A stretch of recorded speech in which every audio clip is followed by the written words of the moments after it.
My name is Peter Halpin. I'm 60 years old and I've been sober for 26 years.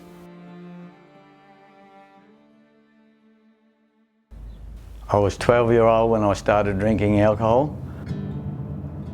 My parents, they were drinkers. They used to drink during the week. On the weekends it was a big thing for them. It was a big outing in my town where I come from. The drinking of alcohol gave me the courage to ask girls to the movies.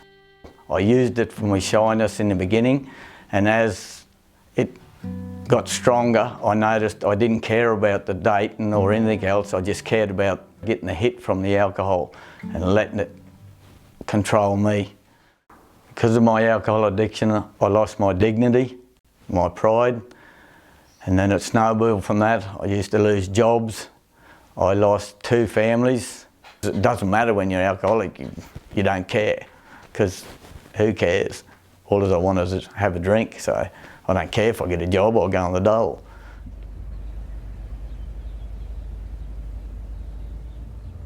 The moment I decided to stop drinking, I got into a bit of an altercation with a friend.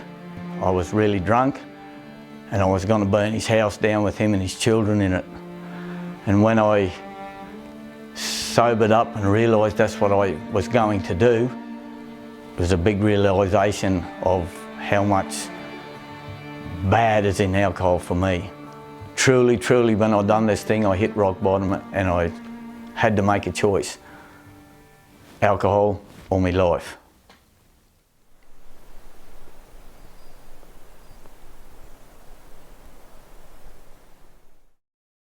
I overcome my alcohol addiction with a very good support system.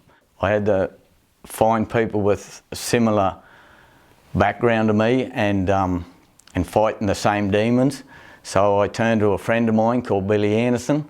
He was already in AAs, so I talked to him and he encouraged me to go to AAs.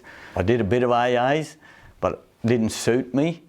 So I got into sport and physical training. I trained, and that I found helped me to deal with it much better than AAs, because I could go whenever I wanted. When I was feeling bad, I'd go to the gym.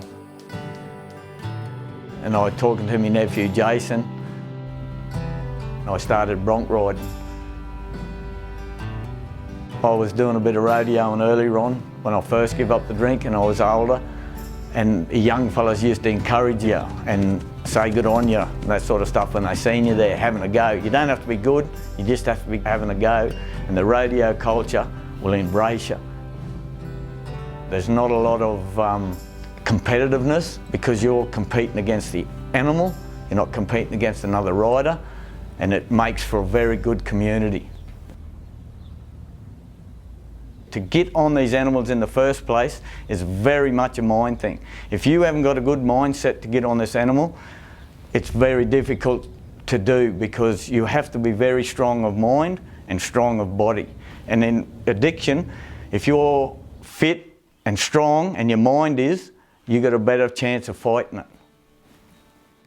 When other people, I tell them I've been sober for 26 years, they say, "Oh wow, that's so good, that's a good achievement." And sometimes it's strangers that say these things to you. That's almost as good as riding a bull, I think. I just live day to day, and to stay sober for the day is an achievement for me. And to fight the demons that come at me and defeat the demons I get most days is a victory to me. So my son Bradley was a very big, strong influence on me to stay sober. He even said to me the other day, "I forget how old you are, Dad, sometimes." So that's a good thing, I think. If I can excel and be a better person, and he sees that in me, and it helps him in his journey, I'm done.